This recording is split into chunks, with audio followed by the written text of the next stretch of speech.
Buenos días a todos y a todas.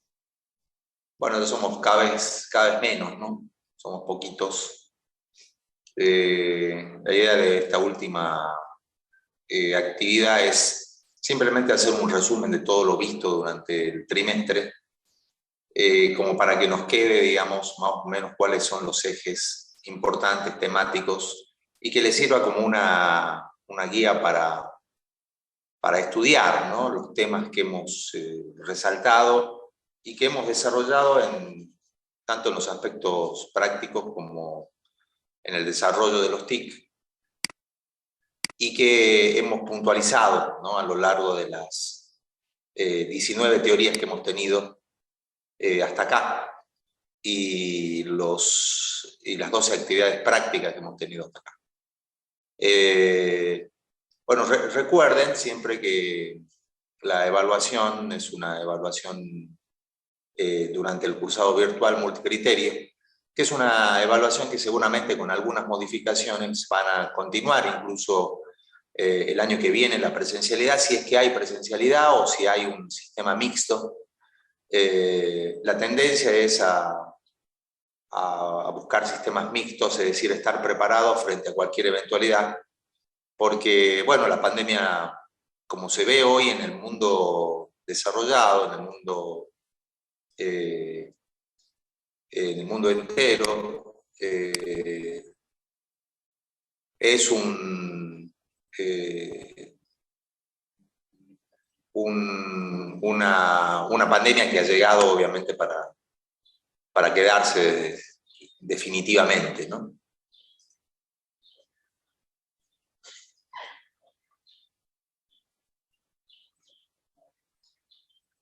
No sé si se me ve bien o es borroso.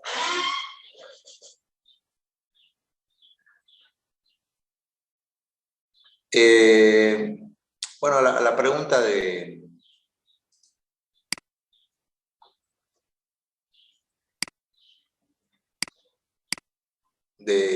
Ezequiel, seguramente este año se va a definir la modalidad del cursado para el año que viene. Yo entiendo que el año que viene va a estar un poco más ordenado. Lo que pasa es que como es una pandemia que se desconoce cuáles son los resultados que vamos a observar en el mediano plazo,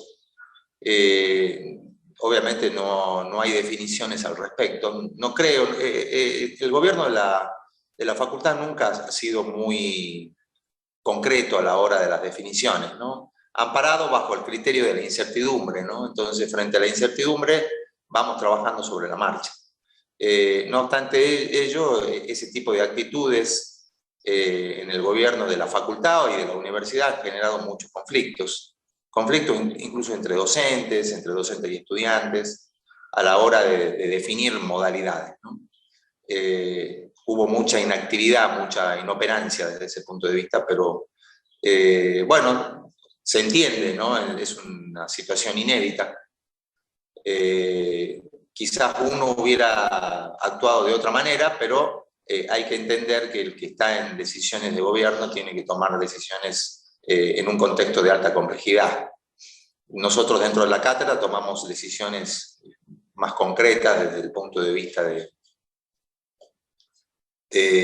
qué hacer dentro de la cátedra, ¿no? Por eso nosotros el año pasado, apenas comenzó la pandemia, alargamos la virtualidad 100%, prácticamente el primer día de inicio de clases. Luego se fue dilatando, pero nosotros obviamente comenzamos, ¿no?, con todo. En FEPAR iniciamos de acuerdo al cronograma que nos habían establecido, pero nosotros estábamos listos para iniciar actividades ya incluso mucho antes. Pero bueno, respetuoso de la disposición del Consejo Directivo de la Facultad y de los cronogramas establecidos, decidimos aceptar esa modalidad partida, ¿no? Una parte del cuatrimestre en el 2020 y otra parte en el 2021. Este año ya estaba más organizado y el cuatrimestre o trimestre, ¿no? En realidad hemos tenido concretamente 12 semanas de clase. No hubo más que eso. Entonces, ya más ordenado, hemos desarrollado estas actividades virtuales. Ya hay presencialidad en algunas actividades que requieren específicamente de la presencia del alumno dentro de la universidad, como son algunos laboratorios, actividades de campo. Entonces eso ya con algunos protocolos ya se va desarrollando de otra manera. Bueno, como les decía en un principio, la idea es que hoy hagamos un cierre con los principales temas. El único tema que no vamos a incluir dentro de este cierre es el análisis y los estudios de riesgo, que es lo que vimos la semana pasada, y la gestión de riesgo, ¿no? Como único aspecto de gestión que hemos visto en todo el cuatrimestre. Nosotros, como ya les comenté la semana pasada, no vemos gestión, no vemos gestión de proyectos, que es toda un área específica dentro dentro del área de proyecto. Nosotros nos dedicamos exclusivamente a ver los proyectos de inversión en la etapa de formulación. Por eso todas las herramientas que nosotros les damos son herramientas para evaluación ex ante, son herramientas de los estudios de proyecto, todo tipo de estudios. Y básicamente nos focalizamos en dos de los estudios fundamentales que no van a ver en otras materias, que son los estudios financieros y los estudios económicos. El resto de los estudios, chicos, ellos lo van a ver. La parte legal e institucional la ven en legislación, la parte técnica específicamente la ven en cada uno de los manejos, la parte manejos y obviamente otras asignaturas como saneamiento y otras materias que le dan aspectos técnicos de procesos. También hemos trabajado durante el trimestre aspectos vinculados a estos aspectos que ustedes no van a ver, ¿no? Todas las asignaturas que ustedes tienen de alguna manera aportan con información técnica, con información legal, con información institucional, con información de planificación,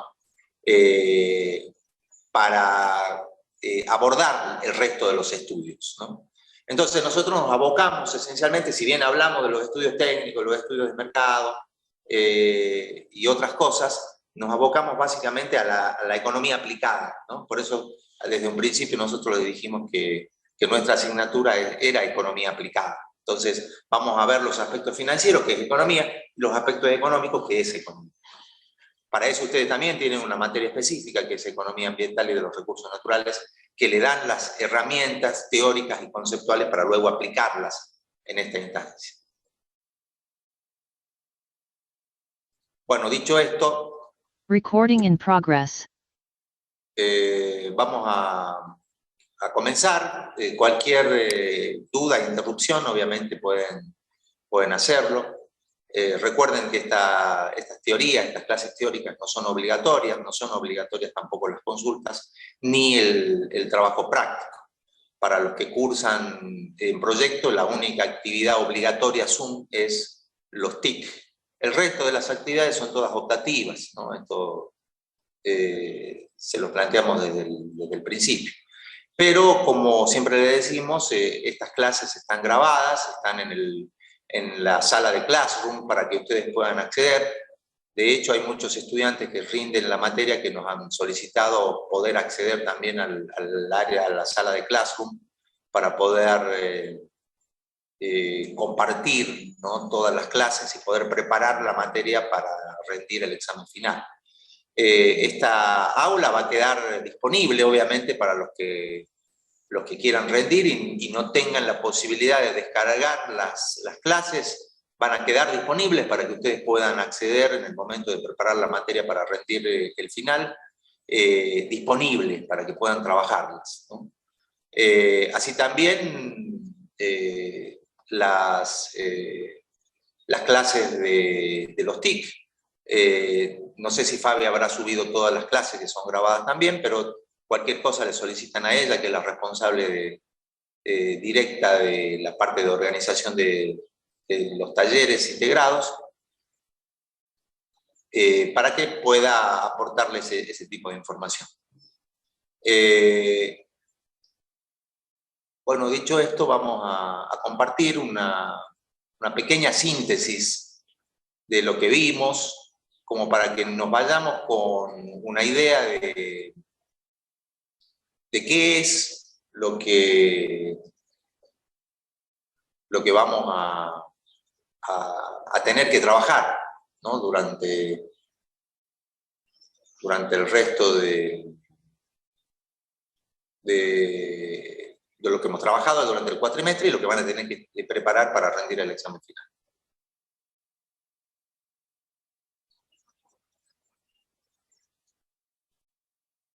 Bueno, una de las cosas que nosotros hemos planteado es que hay una similitud entre lo que nosotros miramos en los proyectos de inversión con lo que llamamos nosotros estilos de aprendizaje, ¿no? El proceso de aprendizaje es un proceso que es muy parecido a todo el proceso que nosotros desarrollamos cuando enfrentamos desde el principio un problema, ¿no? Entonces, por un lado, vamos a experimentar con la información que tenemos disponible, ¿no? Es decir, tenemos una primera aproximación con la realidad. Trabajar en proyecto es enfrentar la realidad, ¿no? Es mirarla, es estar atento. Esa experiencia concreta que es la que nos lleva a mirar lo que está sucediendo, es una condición propia e inherente de nuestra profesión. Nosotros tenemos que estar muy atentos a poder conectar, ¿no?, con esas experiencias concretas. Tenemos que estar preparados y las herramientas de análisis que tenemos a nuestra disposición nos conducen justamente a ser perceptivos de lo que está sucediendo. Y tenemos que comprender, obviamente no sin un filtro ideológico, un filtro que podríamos denominar profesional, disciplinar, ¿no? Si bien nuestra disciplina es una disciplina de por sí integrada, ¿no?, es interdisciplinaria en sí mismo, aspecto que fue discutido también por muchos filósofos, ¿no? Cómo enfrentamos la complejidad era el tema, y la podemos enfrentar con la interdisciplina o formando un profesional con una capacidad para poder mirar esa complejidad.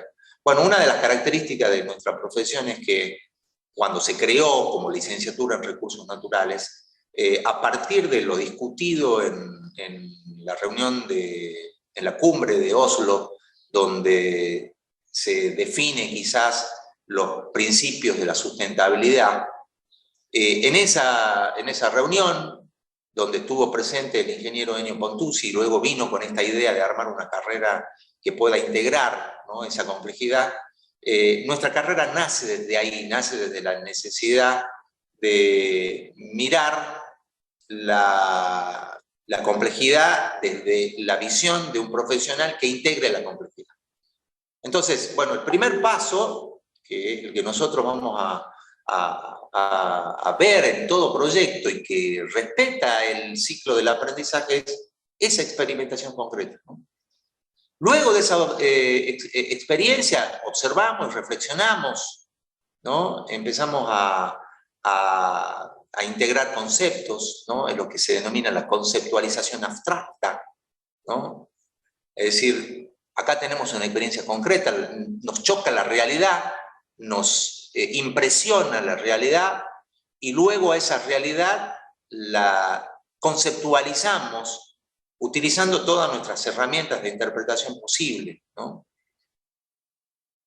Pero entendiendo y conceptualizando lo que hemos observado, entramos a una instancia cuando trabajamos en proyecto que es aplicar, ¿no?, nuestros conocimientos para poder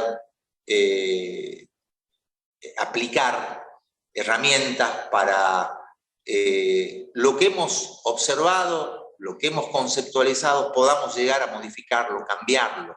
Aparece una experiencia, una práctica, ¿no? Es lo que llamamos experimentación activa, ¿no? Esa experiencia activa es la transformadora, ¿no? ¿Yo me puedo quedar acá? Sí, es decir, mirando, observando todo el tiempo, ¿no? ¿Me puedo quedar acá? Sí, conceptualizando, ¿no? Todo el tiempo. Pero un proyecto no termina ahí, un proyecto es un ciclo, como este ciclo del aprendizaje. Es decir, si yo me quedo en esta situación, simplemente observando, observando, observando, nunca voy a poder transformar lo que yo estoy observando que está mal. Entonces, cuando yo entiendo que algo está mal, lo conceptualizo desde mi perspectiva, desde mis criterios, desde mi formación, desde mi disciplina, entiendo que tenemos que explorar las posibles transformaciones, ¿no? Y obviamente terminamos con esa evaluación, ¿no? Terminamos con esa evaluación para recomenzar, ¿no? Para volver a empezar. Para volver a empezar. Es esto: sentir, observar, pensar, hacer. Sentir, observar, pensar, hacer. Esto es lo que nos define el ciclo del aprendizaje, es lo que nosotros después aplicamos en proyectos. Porque nosotros, cuando ustedes comenzaron en sus TIC en este año o el año pasado, hicieron esto. Enfrentaron esa realidad, sintieron, ¿no? Esa realidad, se acercaron a esa realidad, la observaron, ¿no? Con esos filtros disciplinares, pensaron esa realidad y luego actuaron sobre ella, ¿no? De esto se trata un proyecto de inversión. Es decir, cuando uno piensa en proyecto, piensa en esto.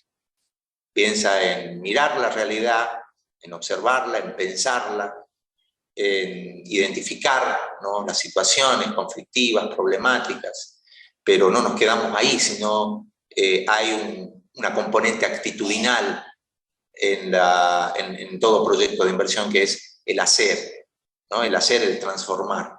La dimensión transformadora de los proyectos quizás es la dimensión más importante. Es decir, no me quedo con un proyecto formulado, no, mi idea es ejecutar.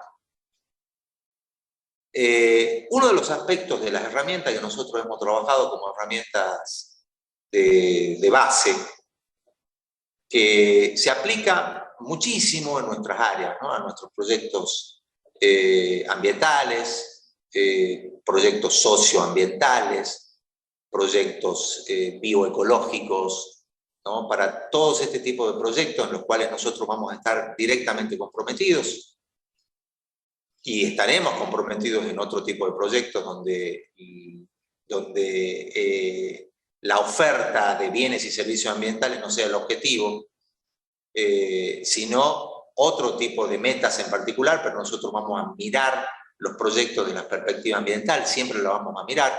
Es decir, nosotros podemos trabajar en un proyecto industrial mirando de qué manera el proyecto industrial va a generar modificaciones en el contexto, y esas modificaciones involucran bienes y servicios ambientales, por lo tanto me van a generar externalidades que debemos enfrentar con inteligencia para poder minimizarla, para poder reducirla, para poder eliminarla. Cuando surge el enfoque de marco lógico, no hace mucho tiempo, estamos hablando de la década del 70, parece cercana, pero es el milenio pasado, ¿no?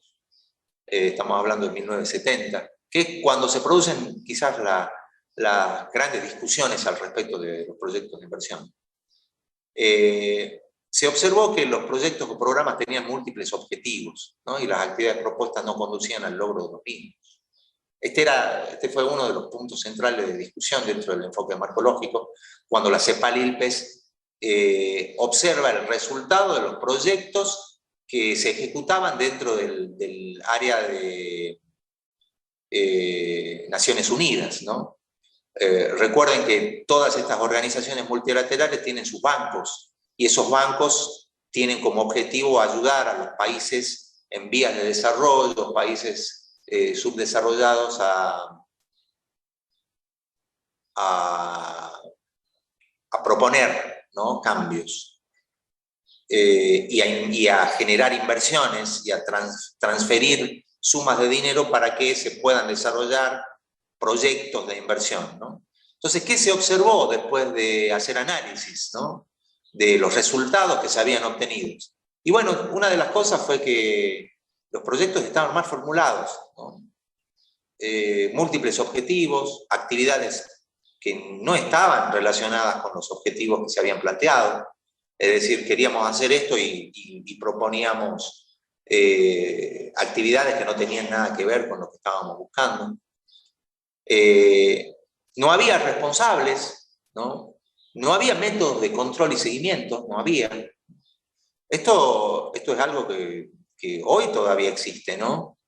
Hoy, si ustedes se fijan dentro de los proyectos de inversión, todavía hay mucho desorden, mucha desorganización. Hoy todavía observamos proyectos de inversión en etapa ejecutiva donde no se encuentran responsables, ¿no? O la responsabilidad está diluida, ¿no? No hay mecanismos de control y seguimiento, y si no hay mecanismos de control y seguimiento, tampoco hay indicadores. Esto es algo muy común, es decir, no hay indicadores de seguimiento, chicos, ¿no? Yo les comentaba el otro día en un informe reciente del Banco Mundial, dice que sí, el mundo entero está intentando, mentira, pero está intentando hacer cosas para el cambio climático, ¿no? Uno lo ve en la micro y en la micro no hay nada para modificar. Si bien hay esfuerzos puntuales, locales, en algunos casos, la gran mayoría de los proyectos que se están desarrollando, que tienen que ver con la producción de bienes y servicios, no están comprometidos con hacer cosas para intentar mitigar los efectos de algunas posibles transformaciones que vengan asociados a las actividades económicas de producción, ¿no? Hay poco de eso. Pero básicamente no hay indicadores. Entonces, al no tener indicadores, ¿cómo voy a poder controlar o cómo voy a poder seguir o hacer un seguimiento de un proyecto, ¿no? Yo le contaba de una colega que ahora está trabajando en Jujuy, estuvo trabajando mucho tiempo en la zona chaqueña con comunidades originarias y comunidades de criollos, básicamente comunidades originarias, con fondos internacionales que llegaban justamente para abordar estas problemáticas. Y una vez me habla porque venía una auditoría de la casa matriz en Europa y venían justamente a controlar el destino de los fondos, ¿no?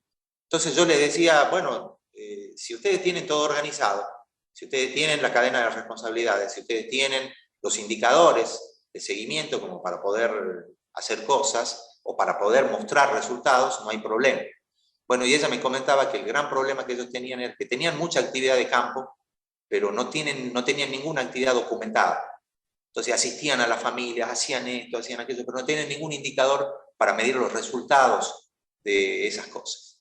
De hecho, la auditoría fue totalmente desastrosa, no porque no hayan hecho nada, sino porque no tenían nada que mostrar, no tenían organizada la información, no tenían los indicadores, no tenían absolutamente nada. Otra vez, digamos, otro colega, docente también de nuestra escuela, me habla, me dice, che, viene una auditoría del BID para ver qué estamos haciendo, en este caso del INTA, qué estamos haciendo con esto. Entonces yo le empiezo a hacer una especie de checklist, le empiezo a preguntar, ¿tienen esto? ¿Tienen esto? ¿Tienen esto? ¿Tienen esto? Y a todas las respuestas me dice, sí, tenemos encuestas, tenemos esto, tenemos... Listo, tenés todo. No hay ningún problema. De hecho, fue exitosa la auditoría del BID. ¿Por qué? Porque tenían todos los elementos para mostrar resultados. Lo único que tenían que hacer es hacer un post-procesamiento de la información, nada más. Es decir, reunir la información y a partir de esa información calcular indicadores, ¿no? Entonces yo le decía, un indicador importante es un indicador económico, es decir, ustedes están dándole agua a la comunidad. Bueno, podés medir los resultados económicos de darle agua a la comunidad, ¿no? ¿Cuáles son los beneficios que tiene la sociedad si ustedes les instalan un sistema para darles agua? Entonces, listo, sí, listo, y empezó a pensar. ¿Pensó en qué? Pensó en proyectos, ¿no? Pensó en la evaluación económica de los proyectos. Pensó en valorar los beneficios económicos que el proyecto le otorga a la comunidad, y la auditoría fue exitosa. Ahí tenemos dos ejemplos, ¿no? de esto que yo les digo, la falta de definición de responsabilidad y la carencia de métodos de control, seguimiento y de indicadores para hacer esos seguimientos, ¿no? Y obviamente, ¿no? Esos análisis de riesgo, no existía una base objetiva como para poder contrastar lo planificado con los resultados efectivos. Es decir, las líneas de base, los diagnósticos previos, ¿no? Esto es fundamental en todos los proyectos de inversión. Cualquier duda, chicos, pregunten, ¿no? Estamos haciendo, como les digo, un raconto. No vamos a meternos a las cosas específicas que ya hemos charlado, pero sí hacer un cierre más bien desde esta perspectiva. Cuando nosotros miramos el enfoque marcológico, habíamos visto estas dos etapas, ¿no?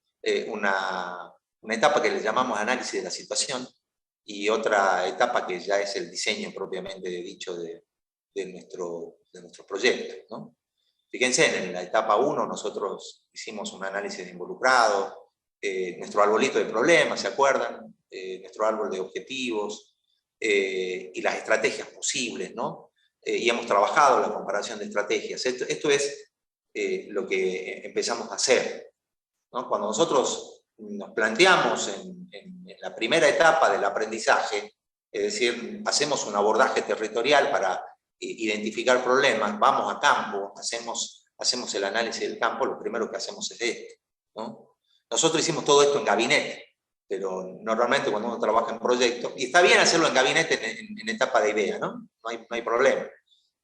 ¿Por qué? Porque la etapa de idea es una etapa incipiente, donde yo miro las cosas, reúno la información secundaria que tengo disponible, hago 2 o 3 llamadas y ahí queda todo, ¿no? Entonces, hago un primer abordaje de los involucrados, defino en primera instancia lo que puede ser mi árbol de problemas, defino en primera instancia, obviamente sujeto a muchos errores o sesgos, y defino una estrategia, ¿no? Todo esto lo hicieron, ¿no? Entonces, si yo hoy les muestro esto, ustedes dicen, yala, ¿no? Es como la figurita que ustedes ya tienen acumulada. Estas son las herramientas, ¿no? Entonces, ustedes hoy saben que necesito hacer un análisis de involucrado y esto implica comunicarse con la sociedad. Seguramente en sociología les habrán dado herramientas para poder interactuar con la comunidad y sacar la información de la comunidad sin generar en la comunidad a veces expectativas exageradas, ¿no? Uno dice, bueno, en la etapa de la formulación nosotros no estamos interviniendo, pero cuando nosotros llegamos a una comunidad y empezamos a sacar fotos y hacemos esto y hacemos aquello, mucha gente de la comunidad se acerca y pregunta, y más si hacemos un análisis de involucrados, hacemos talleres, y en los talleres la gente se empieza a involucrar y se empieza a entusiasmar y dice, wow, me van a dar placa, me van a dar agua, me van a dar un parque, me van a dar esto, me van a hacer aquello, me van a hacer lo, y empiezan a entusiasmarse, ¿no? Creamos expectativas, cuidado con la creación de expectativas, ¿no? Porque muchas veces eso es lo que mucha gente en la sociedad dice, ahí llegaron los profesionales, vienen, nos sacan información, nos sacan fotos, miden nuestras cabezas, miden el tamaño de nuestros brazos, y se van y no nos dejan nada, ¿no? Y los proyectos no se hacen, o los proyectos no entran en su fase ejecutiva. Bueno, creamos expectativas, eso no hay duda. Recuerden, ¿no?, que el enfoque de marco lógico dice hay que contrastar el análisis de los problemas y el análisis de los objetivos, las estrategias, con los actores involucrados, ¿no? La única manera que nosotros tenemos de que realmente lo que nosotros estamos proponiendo es lo que necesita la sociedad, es contrastar, ¿no?, todo lo que nosotros hicimos en estos talleres participativos, donde la comunidad directamente involucrada en el problema y en sus soluciones, ¿no?, se involucra y participa. Esa participación puede hacer que tengamos que revisar nuevamente nuestro árbol de problemas, nuestro árbol de objetivos, ¿no? Por ahora, en etapas de idea, es mi visión de la situación problemática o conflictiva, ¿no? Acuérdense que nosotros tenemos un filtro disciplinar. Para mí esto está mal y hay que hacer esto, ¿no? Para la sociedad, lo que yo creo que está mal, capaz que no es tan importante, o hay otras cosas más importantes, y lo que yo creo que hay que hacer no es lo que la sociedad considera que hay que hacer, ¿no? Cuidado con la soberbia, ¿no?, de los profesionales, ¿no? Esa soberbia que siempre nos caracteriza y es como que nos pone en un pedestal y miramos desde arriba a los que están abajo, los que son los guiados por nosotros, ¿no? Tenemos esa tendencia. Bueno, traten de despojarse también de esa soberbia, ¿no?, que muchas veces nos caracteriza y es tan negativa. La segunda etapa, que la que habíamos visto, es la construcción de la matriz de marco lógico, ¿no? Recuerden que cada una de estas etapas tiene sus especificidades, ¿no? Acá estamos simplemente presentando el tema. Y acá viene lo que hemos trabajado, la definición de las actividades, asignación de recursos y la visualización temporal, ¿no? Es decir, estas son las famosas EDT, el análisis temporal, que es la que nos permite a nosotros tener esa dimensión, ¿no?, de en cuánto tiempo estamos en condiciones nosotros de generar una transformación y que esa transformación sea favorable o positiva para la sociedad. Como dice Aldunate y Córdoba, miembros del ILPES, lo que define la metodología de marco lógico no es el producto final, sino el proceso que debe seguirse para llegar a la matriz de marco lógico, ¿no? Entonces, todo un proceso. Ese es el proceso que nosotros secuencialmente tenemos que transitar. Una idea básica en el enfoque de marco lógico es no comenzar discutiendo sobre lo que se quiere hacer, ¿no? Esto es fundamental. Es decir, nosotros no discutimos el proyecto, sino sobre el problema que vamos a resolver y lo que se quiere lograr, ¿no? Eso es lo que tenemos que nosotros focalizar. Muchas veces, desde el punto de vista de proyectos, muchos de los proyectos han focalizado en el proyecto, es decir, en las actividades. ¿Qué vamos a hacer? Y nos pasa, y nos va a pasar. Entonces, tenemos que estar atentos a revisar esos prejuicios que nosotros tenemos, ¿no? Cuando entramos a una comunidad decimos, le vamos a dar esto, le vamos a dar esto, vamos a hacer esto, vamos a hacer lo otro, ¿no? No. Empecemos a pensar de otra manera, ¿no? ¿Cuál es el problema que tiene la comunidad? ¿Cuál es el problema que con nuestra intervención podemos ayudar a resolver, ¿no? Un colega que trabaja muy bien en agricultura social, muy bien en economía social, charlando con él siempre dice que él no es un extensionista como los viejos extensionistas de INTA, que entraban con el paquete tecnológico, ¿no? Entraban con el paquete bajo el brazo, el portafolio, abrían el portafolio y empezaban a sacar proyectos, ¿no? Bueno, hay que hacer esto, hay que hacer esto, hay que hacer esto, hay que hacer esto, hay que hacer esto. No, él no va con ese portafolio, él va despojado de esas cuestiones que son prejuicios, ¿no? Entonces, su abordaje con la comunidad es integrarse a la comunidad. Se integra, empieza con diálogos, con charlas, y ¿saben qué? Escucha, ¿no? Y en el escuchar hay cosas muy importantes, y el escuchar y el comprender al otro. ¿No? Esto es lo que se habla mucho y que nadie tiene, ¿no? Empatía, ponerse en el lugar del otro, ¿no? Ponerse en el lugar del otro. Bueno, él dice, hay que ponerse en el lugar del otro. Esto es para que ustedes, cuando sean profesionales, traten también de despojarse de esas cosas y ponerse en el lugar del otro, ¿no? Es muy común que nosotros vengamos con nuestros bagajes de conocimientos sabiéndolo todo, y en realidad la realidad nos muestra que sabemos muy poco o nada de esa realidad, ¿no? Y que cuando queremos cambiarlas metemos la pata y cometemos errores, ¿no? Entonces, nos ponemos en el lugar del otro y miramos junto al otro los problemas que queremos resolver. Y cuando sabemos bien cuál es el problema que queremos resolver, recién ahí pensamos en qué vamos a hacer, ¿no? Ahí aparecen las actividades. Coincido con Crespo en este caso. Cuando uno pensaba y discutía las ventajas del enfoque de marco lógico, ¿no? Son muchas, pero el manual de ILPE la resume bien en este listado, ¿no? Básicamente suministra información relevante, ¿no?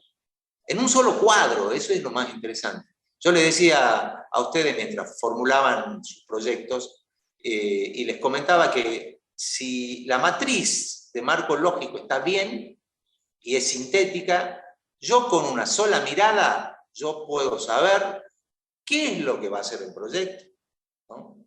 Yo puedo saber de qué manera o con qué indicadores vamos a medir, ¿no? Si lo que estamos haciendo va por el buen camino, dónde está la fuente de información y cuáles son aquellos aspectos que pueden influir negativamente en el desarrollo de un proyecto, ¿no? Eso es lo que vamos a plantear. ¿Aporta información necesaria para la ejecución? Sin duda. Para el monitoreo, no hay duda. O sea, le estoy dando información sobre indicadores en el enfoque marcológico. ¿Qué mejor que un indicador para hacer un monitoreo? Y obviamente la evaluación, ¿no? Las evaluaciones se hacen sobre la base de los indicadores. El formato permite una integración entre objetivos, metas, riesgos con los interesados. Y este es un aspecto muy importante. Involucramos todo el tiempo, desde el principio, a aquellos que van a ser los destinatarios directos e indirectos de los efectos e impactos del proyecto.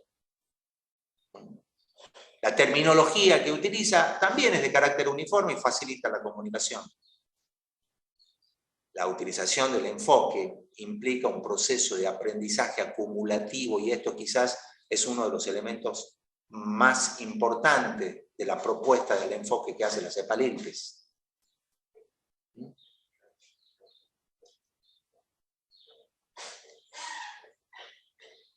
Lo que nos dimos cuenta a lo largo de estos 3 meses que hemos compartido estos espacios es que en proyectos todo el tiempo tenemos que tomar decisiones, ¿no? Todo el tiempo. Todo el tiempo estamos decidiendo. Estamos decidiendo qué recursos vamos a utilizar, estamos decidiendo qué vamos a hacer, estamos decidiendo cuál es nuestra mejor estrategia, estamos decidiendo dónde vamos a instalar nuestro proyecto, estamos decidiendo respecto de la dimensión del proyecto, estamos decidiendo prácticamente todo, ¿no? Estamos decidiendo. La decisión pasa a ser una cuestión inherente al proceso de la formulación. Ni hablar de la etapa de ejecución. Ni hablar de la etapa de ejecución. Si tenemos que tomar decisiones antes, ya durante la ejecución del proyecto, las decisiones se aceleran. ¿Por qué? Porque ya estoy en pleno proceso, ¿no? Yo en el nivel de la formulación puedo ir hacia atrás, volver, pasar del perfil de nuevo a la idea, pasar de la prefactibilidad de nuevo al perfil o a la idea, es decir, puedo estar interactuando todo el tiempo y tomando decisiones de volver sobre mis pasos y volver a empezar por otro camino.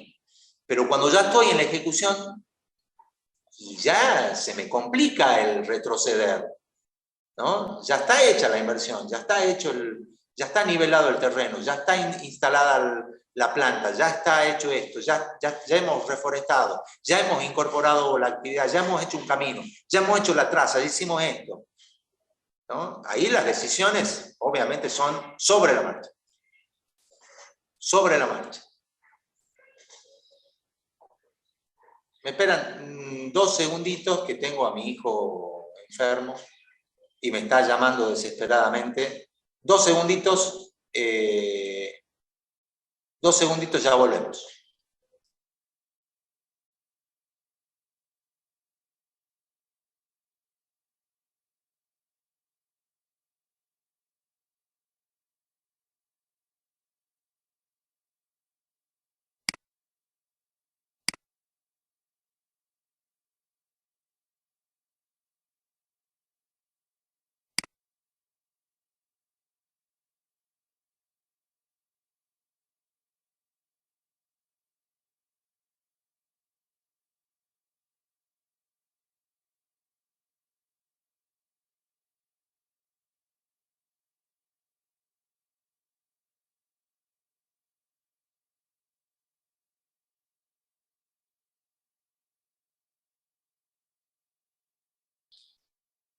Bien,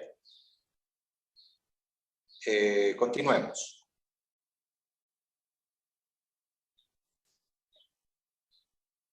Entonces, lo que decíamos es que la decisión es algo que lo vamos a vivenciar, lo vamos a tener, lo vamos a vivir todo el tiempo, ¿no? Y ahí es donde nosotros planteamos esto, ¿no? ¿Lo puedo tomar sobre un solo criterio? Sí. ¿Puedo utilizar múltiples criterios? También, ¿no? Mirando un solo criterio o múltiples criterios, ¿no? Uno o múltiples criterios. Hay todo un proceso, ¿no?, que hemos visto, ¿no? Descripción de situación de partida, es decir, ahí identificamos cuál es el problema de decisión, ¿no? Identificamos cuáles son los criterios para la toma de decisiones, ponderamos los criterios, ¿no? Definimos sobre qué aspecto vamos a aplicar los criterios, ¿no? Es decir, cuáles son esas alternativas, ¿no? Por eso estudiamos y tomamos una decisión, ¿no? Tomada la decisión, ejecutamos. Y evaluamos si la decisión ha sido la correcta o no sobre el análisis de los criterios seleccionados, ¿no? Entonces, en el multicriterio, ¿no?, hay muchos criterios para trabajar. Este proceso es el mismo si yo utilizara un solo criterio, ¿no? Ya no tendría que ponderar criterios porque tengo uno solo, ¿no? Lo aplico directamente a las alternativas analizadas y tomo la decisión sobre la base de un criterio, ¿no? Fíjense, si yo sigo un análisis unicriterial, bueno, esta parte y esta parte, ¿no?, ya no es necesaria, simplemente aplico el único criterio a la hora de seleccionar cuál es la mejor alternativa y listo, y punto, ¿no?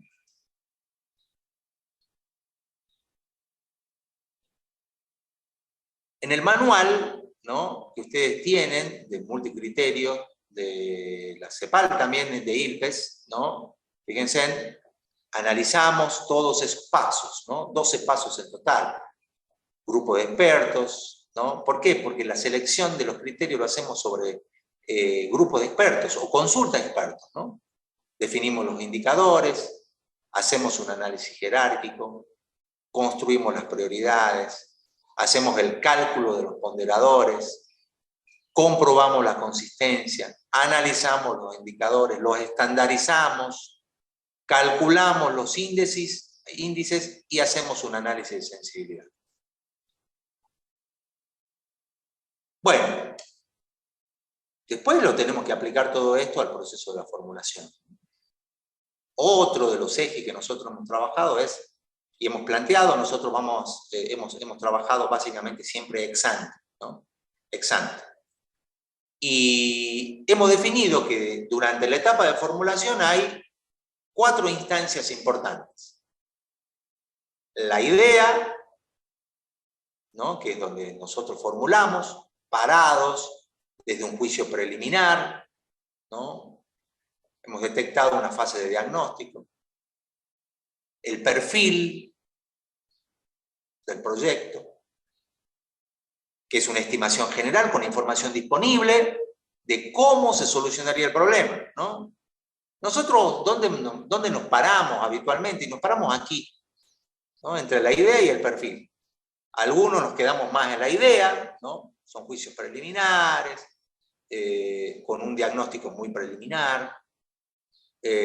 Otros pudieron avanzar un poquito más hacia el perfil, ¿no? Obviamente lejos de la prefactibilidad, donde ya se profundizan las investigaciones, se realizan investigaciones con fuentes primarias de información, y mucho más lejos de la factibilidad, donde ya con información precisa elaboramos los distintos estudios para la toma de decisiones, ¿no? Entonces, cuando nosotros hablamos de la formulación de proyectos, hay un ciclo, ¿no? Este ciclo es un ciclo que se está evaluando permanentemente. De hecho, fíjense ustedes que nosotros en esta instancia hicimos una evaluación previa, ¿no? O los grupos están haciendo la evaluación previa, ¿no? Y la pregunta es factible desde la perspectiva del unicriterio económico desarrollar el proyecto o no? ¿No? Y si es factible, nunca vamos a decir ejecutemos el proyecto, ¿no? Lo que diremos es avancemos a esta instancia, ¿no? Hagamos estimaciones un poquito más profundas. ¿no? Y volveremos a hacer una evaluación. Y en esa evaluación tomaremos la decisión y avanzaremos a la siguiente instancia. Entonces, este ciclo es un ciclo cuya característica fundamental es incorporar mayor cantidad de información para poder desarrollar una estructura ordenada de informes que me permitan a mí hacer una evaluación y tomar la mejor de las decisiones. Este es el camino lógico. En la ejecución, el diseño definitivo, ¿no? Es decir, esto es lo que muchas veces se denomina en los proyectos el replanteo, ¿no? Cuando ya empiezo, ya estoy en la etapa ya previa a montar la inversión, hago un replanteo de la situación. Es decir, che, según los planos está acá. Bueno, ¿estamos bien? ¿No hay algo que pueda generar algún problema? Bueno, hago un replanteo. La línea viene por acá, ¿está todo bien? Sí. ¿Pueden surgir in situ algunas modificaciones? Sí, ¿no? Por eso se hace un diseño definitivo del proyecto. Acá ya ajustamos en detalle. ¿Previo a qué? Previo a la inversión propiamente dicha o al montaje, ¿no? Luego viene la operación y finalmente en el abandono. No se olviden que en todas estas instancias de preinversión yo estoy mirando lo que voy a hacer en el futuro. Es decir, yo estoy mirando la ejecución de proyectos, ¿no? Obviamente en esta instancia el riesgo que estamos asumiendo va a ser alto. Ya en etapa de ejecución las cosas empiezan a funcionar. Diseño definitivo, montaje o inversión, operación y abandono. Ahí están todas las instancias propias de la ejecución de un proyecto.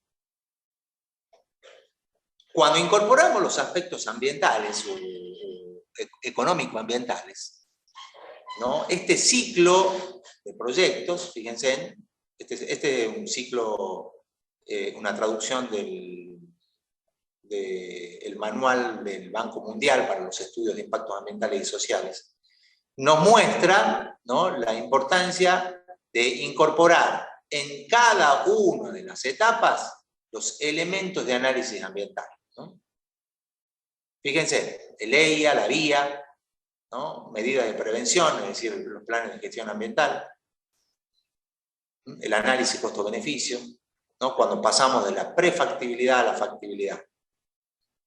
Cuando pasamos de la factibilidad y desarrollamos la ingeniería del proyecto, diseño de las medidas de control, ¿no? Estrategia ambiental. ¿Cuál va a ser mi estrategia para minimizar, para mitigar?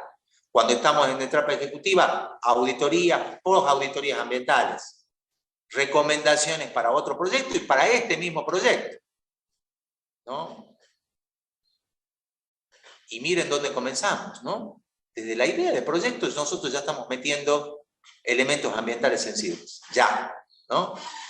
Ya la estamos metiendo. Otro aspecto que nosotros hemos visto en términos generales es la evaluación. Y hemos visto distintas instancias. La ex ante, ¿no? De hecho, fíjense ustedes, en sus proyectos que están formulando, ustedes están haciendo una evaluación ex ante, a nivel de, no de peril, sino de perfil.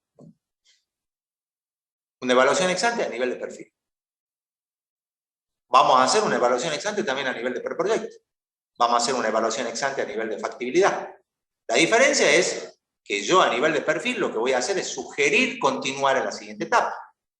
A nivel de preproyecto o de prefactibilidad, vamos a sugerir pasar a la factibilidad. Recién acá, a nivel de factibilidad, yo voy a proponer, ¿no?, pasar a la fase ejecutiva, ¿no? Ustedes dirán, bueno, pero yo puedo pasar del perfil a la ejecución. Sí, sí puedo hacerlo, ¿no? Pero con proyectos de baja inversión y de bajo riesgo. Proyectos de alta inversión y de alto riesgo no me conviene, ¿no? ¿Por qué? Porque es perder plata. Luego viene el seguimiento en la etapa de inversión y en la etapa de operación. El seguimiento, ahí es otra parte de la evaluación. Veo qué está pasando en la inversión, veo qué está pasando en la evaluación. la operación. Luego del seguimiento pasamos a el post-evaluación. Es decir, apenas terminamos, nos juntamos con el equipo, ya estamos en la etapa en la fase del horizonte del proyecto, nos juntamos con el equipo y hacemos una evaluación post, ¿no? Es lo que llamamos la fase de abandono. No necesariamente vamos a abandonar el proyecto, hay muchos proyectos que continúan luego de esta evaluación post. Hacemos algunos ajustes, hacemos unos cambios, hacemos reinversiones, hacemos un montón de cosas acá y continuamos, ¿no? O abandonamos el proyecto. O abandonamos el proyecto. Ex post. Al año o 2 años de finalizado el proyecto, volvemos y miramos qué quedó, ¿no? ¿Cómo quedó? Importante para detectar pasivos, por ejemplo, ¿no? Importante. En proyectos hidrocarburíferos, en proyectos mineros, en proyectos industriales, ¿no? Siempre es importante volver para ver qué ha pasado y seguir aprendiendo de los proyectos de inversión. Para toda esta fase de la formulación, ¿no? Para toda la fase de la formulación necesitamos hacer estudios, ¿no? Mercados, técnicos, financieros, económicos, legales e institucionales, de sustentabilidad, ¿no? Agrego esto, ¿no? Porque hoy en día se está empezando a hacer estudios de sustentabilidad de los proyectos de inversión. Los dos que hemos visto nosotros, financieros y económicos. Ahora, ¿cuál es el más importante de todo esto que tenemos acá? El del mercado, el técnico, el financiero, el económico, el legal institucional. ¿Cuál es? El de la sustentabilidad, ¿no? Bueno, todos evidentemente tienen relevancia, ¿no? La totalidad. Si bien, ¿no? Desde las distintas perspectivas de análisis, hay algunos proyectos que son enfocados por algunos, desde la perspectiva, por ejemplo, financiera, el estudio de mercado, el técnico y el financiero, ¿no? Los proyectos de inversión privado, estos 3 primeros son los más importantes. Los económicos son importantes desde la perspectiva social o estatal, ¿no? Y lo de sustentabilidad obviamente empiezan a ser vistos también por parte del Estado. Hoy los Estados buscan proyectos sustentables con todo lo que significa el concepto de sustentabilidad. Una palabrita que se usa mucho y que la mayoría de aquellos que las pronuncian ni saben lo que significa, ni saben lo que hay que hacer para que un proyecto sea sustentable. Entonces nosotros escuchamos hablar de minería sustentable, vaca muerta es sustentable, los proyectos de estos son sustentables, o sea, se habla mucho, se la usa exageradamente y se la desvaloriza. Entonces, una característica en la etapa de la formulación son los estudios de proyecto. ¿Relevantes? Todos. Dependiendo del enfoque, obviamente algunos serán más importantes que otros. Entonces, si yo soy un inversor privado, a mí básicamente me interesa que los resultados financieros me den a un proyecto viable, ¿no? Si mejora el bienestar o empeora el bienestar de la sociedad por las externalidades, por esto, y capaz que no me preocupa tanto. Eso es una cuestión más del Estado. Los organismos estatales tendrán que mirar bien los estudios económicos, porque en los estudios económicos van a estar justamente los aspectos sensibles que nosotros queremos evaluar para poder tener la certeza de que el proyecto contribuye al bienestar de la sociedad y no lo termina afectando negativamente. Bueno, son las 10. Hacemos un break acá, de paso yo aprovecho, le tomo la temperatura a mi niño y ver cómo sigue. Hacemos 10 minutitos, son las 10, a las 10:11. Regresamos entonces 11:11. 10:11.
Hola, hola. Bueno, vamos a continuar un ratito, vamos a tener que suspender porque me lo llevo al médico, al gordo.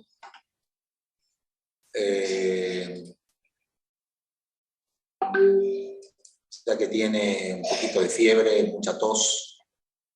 Así que vamos a avanzar unos minutitos más y suspendemos aquí las clases. Cualquier cosa, esta segunda parte la vemos un poquito en la semana que viene. Si bien es una clase más de repaso, me interesaba poder charlar aspectos generales con ustedes.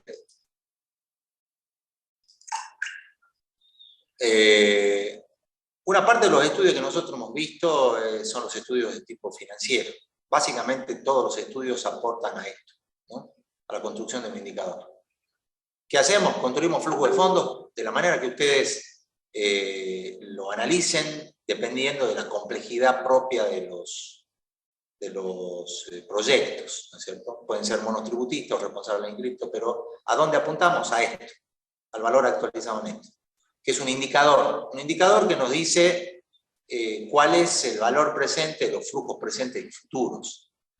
¿Qué incorporamos dentro de los flujos de fondos? Este valor que está acá, que es la tasa de descuento. Es una tasa de interés que representa la tasa mínima de rentabilidad aceptable, ¿no? La tasa mínima de rentabilidad aceptable.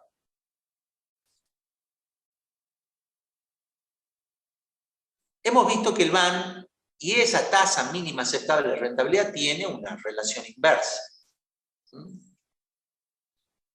¿Cuándo tomamos una decisión? Criterios, ¿no? Siempre que uno tiene un indicador, tiene que tener el criterio para usar el indicador. ¿No? Si yo a ustedes les digo, no, la DQO es de tal valor, ¿no? Los decibeles son de tal valor, sí. Y, ¿no? Por eso, vinculado al indicador viene el criterio, ¿no? Para utilizar.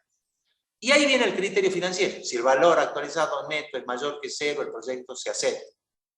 Si el valor actualizado neto es menor que cero, el proyecto se rechaza. Y si el valor actualizado neto es igual a cero, el proyecto es indiferente a la tasa seleccionada. ¿Qué significa eso?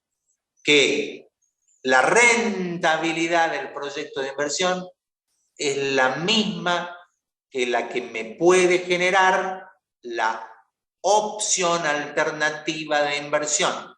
Recuerden que la tasa de descuento no es ni más ni menos que la alternativa, ¿no? La alternativa. Entonces, la tasa interna de retorno, otro indicador, es cuando en esa relación entre el BAN y la tasa mínima aceptable de rentabilidad, ¿no? Me arroja como resultado del BAN un valor actualizado neto igual a cero. Es decir, podríamos decir que la tasa interna de retorno es la tasa de descuento que hace que el valor actualizado neto sea igual a cero. Estos son umbrales de decisión. Es decir, a tasas superiores a esta tasa de descuento, el proyecto no es viable, ¿no? Se ve. El proyecto va a ser viable siempre y cuando, ¿no?, la tasa de descuento que representa el costo de oportunidad del inversor sea menor que esa tasa. ¿Cómo usamos el criterio? Ya tenemos otro indicador. ¿Cómo usamos? Bueno, no es un criterio absoluto, ¿no? Yo tengo que comparar mi tasa interna de retorno con una tasa de rentabilidad, ¿no? Con esa tasa mínima aceptable de rentabilidad. Si la tasa interna de retorno es mayor que esa tasa, el proyecto se acepta. Si es menor, se rechaza. Y si es igual, el proyecto es indiferente a la tasa seleccionada. Una de las cuestiones que hemos charlado y discutido es que la tasa interna de retorno tiene un problemita. Es un supuesto. Y el supuesto dice que para que la tasa interna de retorno sea una tasa real, todos los excedentes generados por el propio proyecto tienen que reinvertirse a la tasa interna de retorno, lo cual no es posible, ya que implicaría que mi proyecto está en expansión continua, y eso no se da. Para solucionar ese problema, la TUR. Beneficios, el valor de los beneficios al futuro, el valor de los costos descontados. Entonces, todos los beneficios los paso al futuro, todos los costos los traigo al presente, divido por la raíz enésima, n es el horizonte del proyecto, menos 1, y me da la tasa única de retorno, ¿no? Interesante para calcular. El otro estudio que hemos visto es el estudio económico. Sin proyecto, menor bienestar; con proyecto, mayor bienestar. Esto tiene que darse siempre. No puedo yo invertir en un proyecto donde en una situación sin proyecto esté mejor que en una situación con proyecto, ¿no? Siempre tengo que buscar una mejora. Si esa mejora no se logra, obviamente estamos en problemas. Un estudio socioeconómico deberá considerar el análisis de la eficiencia y la equidad con que se distribuyen los recursos dentro de un proyecto. Bueno, ahí llegó el remis, así que, chicos, los dejamos hasta aquí. Me voy ahora a la clínica con el gordo. Y nos estamos viendo esta tarde a las 4 en una revisión, ¿no?, de los conceptos básicos, ¿no? Saludos a todos. Bueno, gracias, Amparo. Chao, chao a todos. Chao, profe, que se mejoren. Dale, nos vemos esta tarde a las 4 para la última clase práctica. Recording